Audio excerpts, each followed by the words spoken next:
at doon yung pagnanais ng sundin o sundan ng ating Panginoon. Ano, nung nakaraan nung Sunday po ay merong kumakanta. Pero na-realize ko lang na pag mahal natin ang ating Panginoon, mahal din tayo ng ating Diyos. Yakap. Pero pansinin niyo itong kanta nito. So, nagpabautismo kayo ng Sunday, di ba? Doon nung nagpabautismo kayo ng Sunday, desisyon nyo na follow sa ating Panginoon. Tapos bigla kayong gumawa ng hindi mabuti. Anong kanta sa inyo ng Panginoon? Akala ko ikaw.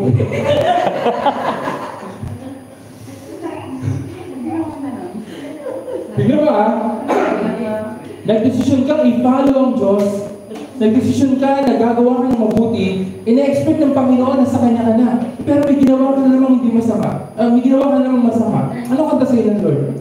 Akala ko ikaw ay akin. Totoo sa aking paningin. Ngunit nang ika'y aking yakapin, naglalaho sa ilig. Isipin niyo yun, nagdesisyon kayo na yakapin ng Panginoon, nagdesisyon kayo na i-follow ang Panginoon, pero nung yayakapin ka na ng Panginoon, kumakalawala ka at nagpupunta ka pa rin sa dilim, hindi po pwede yun. Tama rin. Ninais kong mapalapit sa iyo, ninais kong malaman mo ang lahat ng paghihirap ko, baliwala lang sa'yo. Amen. Amen. Diba, ang sakit nun? Ang sakit nun, di ba? Pansinin nyo, alam niyo po, akala natin minsan, napakasimple lang ng kanta, pero hindi natin i-relate sa ating buhay. Pero pwede pala. Diba? Pwede pala. Hindi na natin kakatayin yung susunod na doon. Pero hanggang doon lang, magpapaalala sa inyo ito na inyong desisyon na sumunod sa ating Panginoon. At sana huwag naman mangyari na kantahin sa inyo, Lord, yung kanta na yun. Ulitin ko. Akala ko ikaw ay akin. Totoo sa aking paningin, ngunit ang ika'y yakapin, naglalaho sa dilim. Ninais kong mapalapit sa'yo, ninais kong malaman mo ang lahat ng paghihirap ko, baliwala lang sa'yo. Mga kapatid, huwag sana mangyari yan. Kasi nag-decide ka, nasundin mo yung Panginoon, pero pag tumating sa punto na gusto mo na yakapin, nagpipimig-ulan, nagpipimig, pumiglas. Pumiglas ka pa rin, nagpupumiglas ka pa rin, at gusto mo pa rin sa dilim.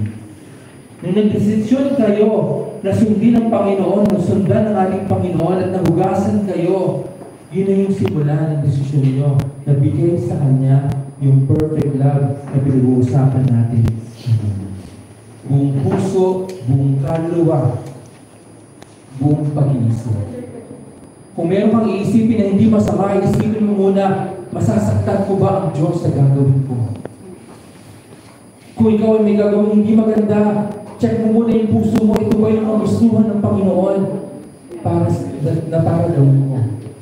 Kung may gagawin kang hindi mabuti, check mo muna, yung kaluluwa ko ba ay maluluwalhati? Yung kaluluwa ko ba ay mananatiling malinis kung gagawin ko ito? Dahil sabi nito, sa pag-ibig ko sa Panginoon, ibigay mo yung buong puso, buong kaluluwa at pag-iisip. At sana hindi ito awitin sa inyo ng Panginoon. Akala ko yung kaya. Amen. Amen. Pwede ba yun? Amen. Sabay-sabay nga natin awitin ito. 1, 2, 3. Akala ko ikaw ay akin. Totoo sa aking paningin, ngunit ang ikaw ay yakapin, naglalaho sa dilim. Ninais kong mapalapit sa'yo, ninais kong malaman mo